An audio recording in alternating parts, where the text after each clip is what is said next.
tal? Bienvenidos a Índice Económico. Muy buenas noches. Saludo con mucho gusto a María Elena Vega. ¿Cómo estás, María Elena? Muy buenas noches, Darío. Bien, gracias. Hoy vamos a platicar de cómo nos ven las agencias calificadoras.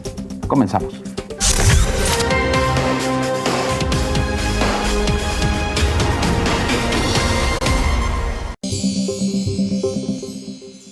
Pues todo parece ser que las nuevas propuestas del gobierno de Andrés Manuel López Obrador no preocupan ni afectarían la economía. Vean lo que le preparamos.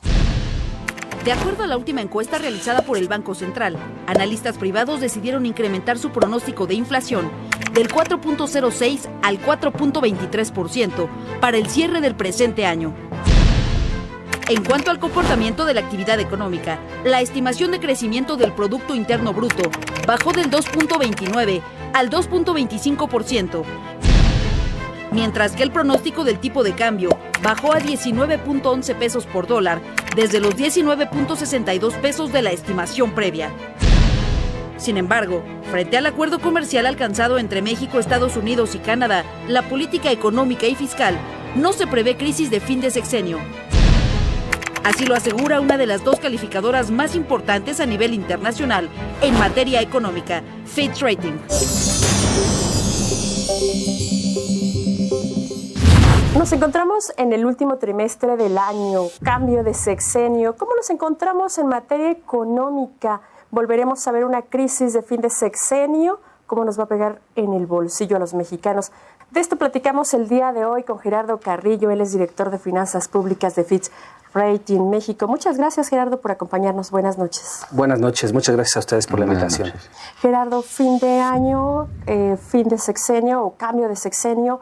¿Qué podemos esperar de la economía mexicana? Bueno, en realidad nosotros no vemos una preocupación en específico por el fin de año o por el fin de sexenio. Estimamos recientemente el crecimiento de la economía, ajustamos el crecimiento de 2.4 a 2% para 2018. Vemos estabilidad en las principales variables macroeconómicas, en los principales indicadores. Estimamos una inflación al cierre del año de 4.3%. ¿Alta? Relativamente alta para la inflación objetivo que se había manejado en otros años, menor como quiera al 2017. Y también no esperamos, por ejemplo, incrementos en la tasa objetivo de Banco de México. Pensamos que se puede mantener como está actualmente. Entonces, realmente, en síntesis, vemos estabilidad en la economía. ¿Y cómo ves el primer año de arranque del gobierno de Andrés Manuel López Obrador, considerando pues los anuncios que ha hecho en materia de política económica, de finanzas públicas? ¿Cómo impactaría, por ejemplo, un eventual incremento de los salarios mínimos? ¿Cómo impactaría el nuevo régimen fiscal para la frontera, la reducción de los sueldos del aparato público? Son, al final de cuentas, pues focos rojos que pudieran impactar la marcha de la economía y particularmente las finanzas públicas, ¿no? No consideramos por el momento que esas políticas pudieran tener un efecto negativo en el crecimiento económico. ¿Por qué? De entrada, por ejemplo, lo que tiene que ver con la reducción de salarios en el gobierno, quizás pudiera tener un efecto en la calidad de los servidores públicos, pero entendemos que está basado, ¿no?, esta política en una reorientación del gasto que están pensando hacer. Pero, por ejemplo, si se bajan los salarios mínimos, si se bajan los salarios en buena parte del sector público, ¿no impactaría, por ejemplo, en la recaudación?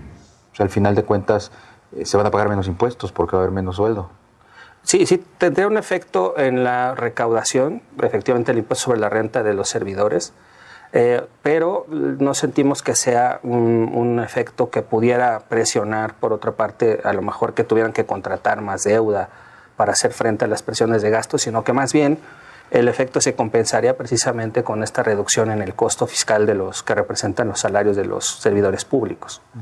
Oye, Gerardo, entonces nos estás diciendo que no visualizan, como calificadora, no visualizan una crisis de fin de sexenio y que las coordenadas están bien. ¿Cuáles serían los puntos rojos? ¿Hay puntos rojos?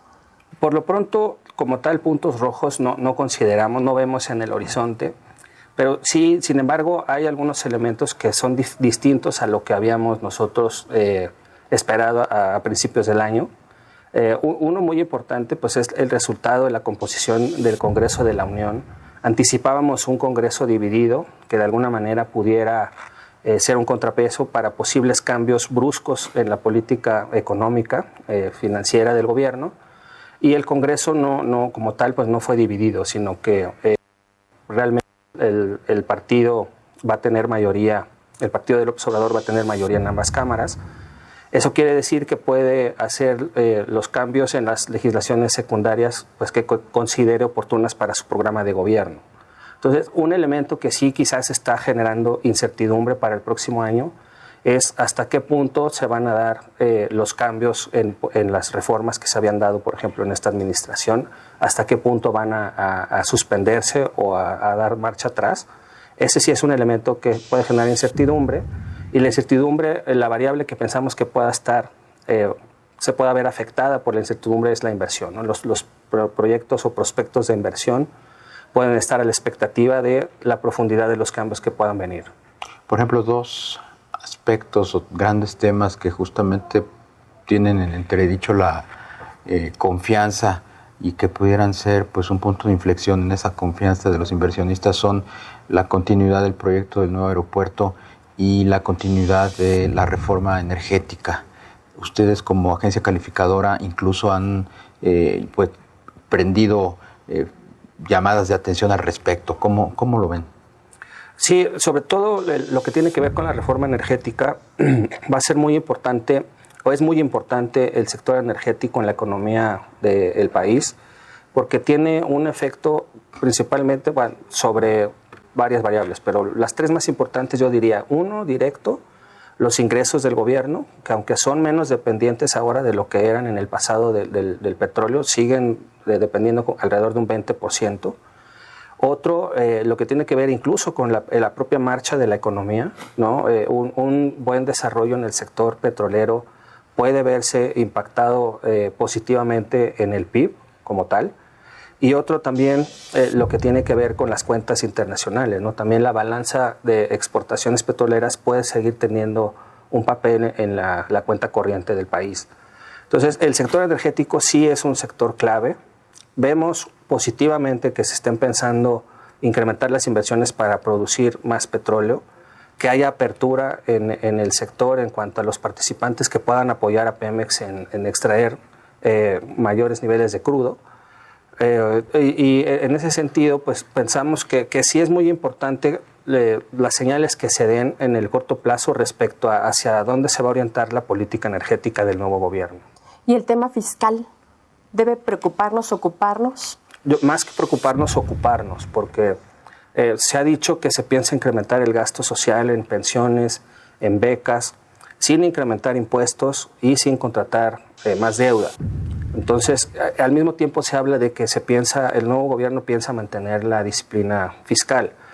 Pareciera como que es una señal contradictoria y el único espacio que vemos posible para conseguir ambos objetivos pues es que haya una reorientación en el gasto, ¿no? Que a lo mejor estos recortes en los salarios de los servidores y algunos otros recortes que puedan darse en el gasto sean suficientes pues para llevar adelante todo este programa de becas y pensiones que está pensando el nuevo gobierno. ¿Y será suficiente con la reorientación del gasto para cubrir programas que muchos han pues cuantificado en 500 millones de pesos?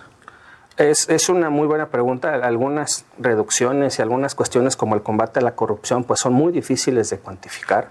Es incierto el efecto que esto pueda tener sobre las finanzas públicas y pues es un reto, es un desafío ver hasta qué punto es suficiente y hasta qué punto pues más bien lo que van a tener que recortar para mantener la disciplina fiscal pues son los programas de becas y asistencia social.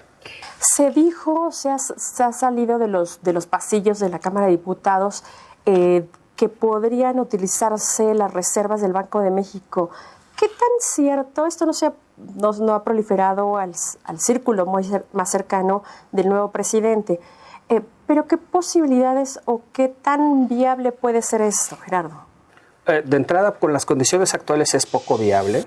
El objetivo del Banco de México claramente está identificado en las leyes y es únicamente monetario, ¿no? El Banco de México está para proteger el valor de la moneda en el mercado local, digamos, a través de del control a la inflación, y en el mercado internacional a través de lo que tiene que ver con frente a otras divisas, ¿no? Que la política monetaria del Banco de México debe centrarse exclusivamente en este objetivo y no mezclarse con una política fiscal de utilizar reservas internacionales para inyectar a la economía, porque eso a la larga, y de hecho en el corto plazo puede tener un efecto positivo, pero en el mediano plazo realmente sí puede ser muy perjudicial para la economía. ¿Cómo ves la futura relación entre el gobierno federal y el Banco de México a propósito pues de la propuesta que ya se oficializó de Jonathan Heath como subgobernador de la institución a partir de diciembre próximo? El perfil de Jonathan Heath nos parece que cumple con los requisitos de un subgobernador de Banco de México. En general su currículum pues tiene una experiencia importante. Es muy importante para la calificación que la relación entre el gobierno federal, entre Secretaría de Hacienda y Banco de México se mantenga como ha sido hasta ahora, institucional, con independencia. El Banco de México que sea capaz, sin tener presiones del gobierno, de cumplir con su objetivo, que es controlar la inflación y controlar la depreciación de la moneda frente a otras divisas, exclusivamente. Pues buenas señales, ojalá. Muchísimas gracias, Gerardo Carrillo, director de Finanzas Públicas de Fitch Rating en México, por estar esta noche aquí en Índice Económico. Muchas gracias a ustedes, buenas noches. Buenas noches. Buenas noches. Pues ni país en bancarrota, ni mucho menos crisis de fin de sexenio, incluso buen arranque de una nueva administración en lo que se debe venir. Así es, ni siquiera la inflación preocupa. Al final del día es menor o va a ser menor a la del año pasado. Ojalá que las coordenadas sigan igual y que el gobierno entrante mantenga una política fiscal y, bueno, pues obviamente todas las coordenadas sanas, Darío.